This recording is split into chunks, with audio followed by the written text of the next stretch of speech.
जितने आस्था चैनल पर कथा सुन रहे हो, जितने फेसबुक और यूट्यूब पर सुन रहे हो, बहुत सावधानी से सुनना।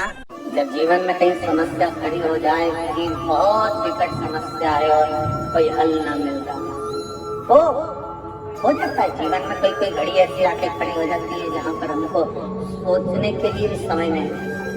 तब जिसके घर में हर महीने की पूर्णिमा को खीर बनती हो, ध्यान दीजिएगा, बहुत सुंदर संवाद चल रहा है, बहुत ध्यान देने वाली बात है।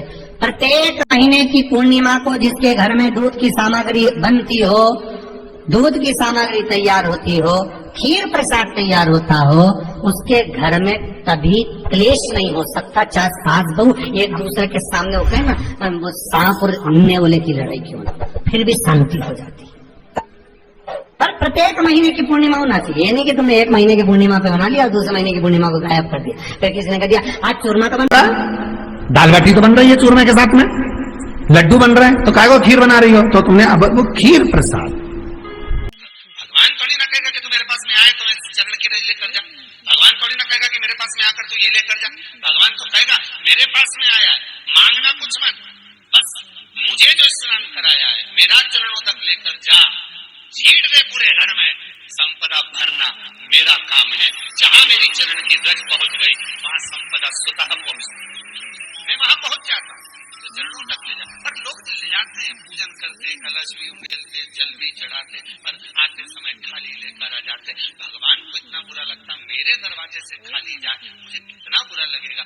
जो आए वो भर कर जाए, भले दो बूंद लेकर आओ पर उसमें चरणों तक थोड़ा सा लेकर अवश्य आए। ये भी सुना होगा, घर की जो माताएं होती हैं, कभी भी घर का रसोई, घर का बर्तन जिसमें सब्जी बनाई है, 50 लोग अगर जिनने आ रहे हैं और कह दिया आज का निमंत्रण है, 50 लोगों का पार्टी है, ये है वो है, सुहागिल है या ब्राह्मण भोज है, तो वो जो खीर का पात्र होगा, जो बर्तन होगा, जो सब्जी का पात्र होगा, माँ उसको खाली जल्दी नहीं करती है। पहले उसमें सब्जी थोड़ी ना थोड़ी पड़ी रहने देगी, जब तक सब्जी उनकर नहीं चले जाएंगे तब तक उसमें पटक कर रखेगी। क्यों? क्योंकि उसमें उसकी बरकत है।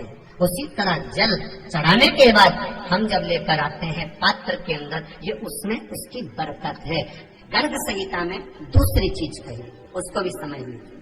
गर्ग संहिता में कहा गया, जब आप घर से जल लेकर जाते हो भरकर, तो ये सृष्टि की जितनी नदियां हैं, पृथ्वी पर जितनी नदियां विद्यमान हैं, जितने तालाब, जितने सरोवर, जितने कुंड, जितने विराजमान हैं, उन सारे तीर्थों का जल जब आप घर से लेकर निकलते हो तो तीर्थ का संपूर्ण जल आपके कलश में आ जाता है। और जब आप उस जल को शिव पर समर्पित कर देती हो और 2 बूंद चरणा तक लेकर जब जाती हो, तो शिव महापुराण गर्ग संहिता पद्म पुराण कहती है वो जल साधारण नहीं रहता, वो गंगा जल बनकर तुम्हारे घर को पवित्र कर खीर बनती हो। ध्यान दीजिएगा, बहुत सुंदर संवाद चल रहा है, बहुत ध्यान देने वाली बात है। प्रत्येक महीने की पूर्णिमा को जिसके घर में दूध की सामग्री बनती हो, दूध की सामग्री तैयार होती हो, खीर प्रसाद तैयार होता हो, उसके घर में कभी क्लेश नहीं हो सकता। चाहे सास बहू एक दूसरे के सामने होते हैं ना, वो सांप और नेवले की लड़ाई क्यों ना, फिर भी शांति हो जाती है।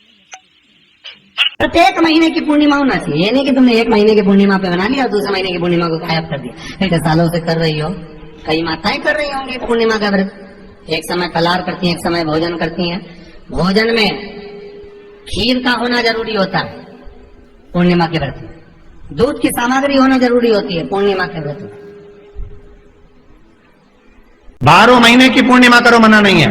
और पूर्णिमा उठाने का भी समय होता है।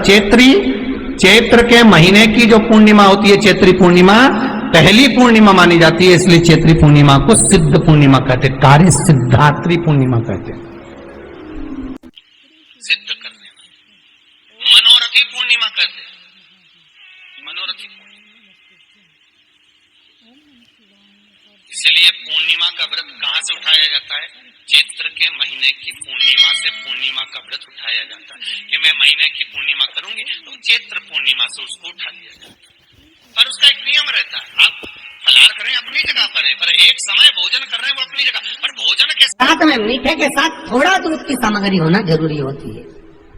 और क्यों करते हैं पूर्णिमा का व्रत, किस लिए किया जाता है, क्यों करा जाता है, उसका व्याख्यान वर्णन शिव महापुराण के अंतर्गत स्कंद पुराण में लिखा गया है। स्कंद पुराण में वर्णन किया है श्री वेदव्यास जी महाराज ने। कहा ये पूर्णिमा का व्रत इसलिए किया जाता है कि व्यक्ति का जब मन गलत भ्रम में जाने लगता है, मन जब गलत जगह पर जाने लगता है, तो ये मन को गलत जगह पर ले जाने वाला कौन होता है? तो कहा ये चंद्र होता है। व्यक्ति की राशि के अंतर्गत, व्यक्ति की पत्रिका के अंतर्गत, व्यक्ति की ग्रह दशा के अंतर्गत जब चंद्र बेकार चलता है तो व्यक्ति अच्छा करते करते भी बेकार करने लग जाता है। चंद्र डोल रहा है। कई माताएं कहती हैं गुरुजी हमारे बेटे को आशीर्वाद दीजिए, बहुत गलत संगत में जा रहा है, मतलब समझ जाना कि चंद्र गड़बड़ जा रहा है। बेटी अगर गलत मार्ग पर जा रही है, बेटी अगर गलत संगत में जा रही है, किसी अन्य व्यक्ति को आकर्षित हो, चंद्र गड़बड़ हो रहा है, उसका चंद्र कहीं जा रहा है। कोई पुरुष, कोई लड़का, कोई गलत मार्ग पर जा रहा है, चंद्र गड़बड़ हो रहा है। शिवाय नमस्तुभ्यम। हर हर महादेव। दर्शकों, स्वागत है आपका अपने YouTube चैनल में। पूर्णिमा के दिन माँ लक्ष्मी को प्रसन्न करने के लिए अगर आप उन्हें कमल के फूल या फिर लाल रंग का फूल अर्पित करते हैं तो ऐसा करने से माँ लक्ष्मी अति प्रसन्न हो जाती हैं, शीघ्र प्रसन्न हो जाती हैं और अपने भक्तों को धन प्राप्ति का आशीर्वाद देती हैं, सुख सौभाग्य का आशीर्वाद देती हैं। पूर्णिमा तिथि के दिन महालक्ष्मी को केसर युक्त खीर का भोग लगाना काफ़ी शुभ माना जाता है।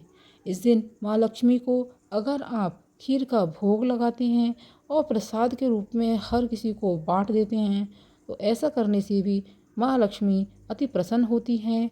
आर्थिक स्थिति मजबूत होने लगती है, आर्थिक स्थिति में धीरे धीरे सुधार आने लगता है। माँ लक्ष्मी की कृपा प्राप्ति के लिए पूर्णिमा तिथि पर श्री सूक्त का पाठ और कनक धारा स्रोत का पाठ अवश्य करना चाहिए। साथ में पूर्णिमा के दिन चंद्रमा 16 कलाओं से परिपूर्ण होता है। ऐसी स्थिति में इस दिन चंद्रदेव की विधिवत पूजा करें। एक लोटे में जल में थोड़ा सा दूध मिलाकर चंद्रदेव को अर्घ्य दें। इसके साथ ही फूल और भोग आदि चढ़ाएं। साथ ओम स्त्राम स्त्रीम स्त्रौम से चंद्रमसे नमः मंत्र का जाप करें। आंखी कुंडली में अगर चंद्रमा कमजोर है या चंद्र दोष है तो वह समाप्त हो जाता है। पूर्णिमा तिथि जो कि 25 जनवरी 2024 को है, इस दिन अगर आप एक पीपल का पत्ता लेते हैं और उस पर इत्र लगाते हैं, इसके बाद माता लक्ष्मी के मंत्र ओम श्रीम ह्रीम श्रीम कमले कमलाय प्रसीद प्रसीद श्रीम ह्रीम श्रीम ओम महालक्ष्मी नमः मंत्र को भक्ति भाव के साथ उस पत्ते पर अगर आप लिख देते हैं और फिर आप इसे अपनी तिजोरी में रख देते हैं तो इससे आपकी आर्थिक स्थिति धीरे धीरे सुधरने लगती है और आपकी आर्थिक स्थिति में सुधार आने लगता है। पूर्णिमा तिथि पर अगर आप गंगा स्नान और दान अवश्य करें। पूजा जब तब जो भी पूर्णिमा के दिन किया जाता है, साथ ही भगवान विष्णु की विधि विधान से पूजा जरूर करें।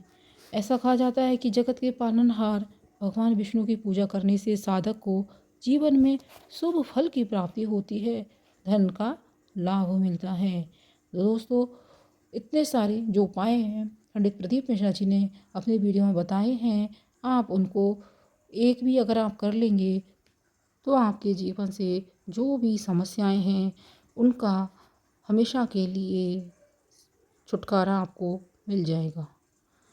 अगर आपको ये वीडियो पसंद आया है तो इस वीडियो को लाइक कीजिएगा, शेयर कीजिएगा, साथ में कमेंट बॉक्स में हर हर महादेव जरूर लिखिएगा। और अगर चैनल पर नए आए हैं तो चैनल को सब्सक्राइब करना ना भूलें। मिलते हैं अगले वीडियो में। धन्यवाद।